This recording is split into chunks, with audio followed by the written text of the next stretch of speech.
செம டேஸ்டியான பூண்டு சின்ன வெங்காய சட்னி.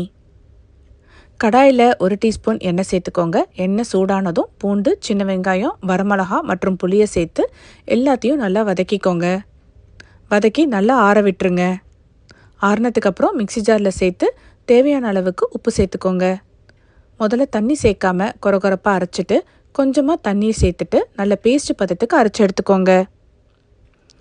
இப்போது தாளிப்பை ரெடி பண்ணுறதுக்கு அதே கடாயில் 1/4 கப் அளவுக்கு நல்லெண்ணெய், எண்ணெய் சூடானதும் அதில் கடுகு, உளுத்தம்பருப்பு, கருவேப்பிலையை போட்டு நல்லா வறுத்துக்கோங்க.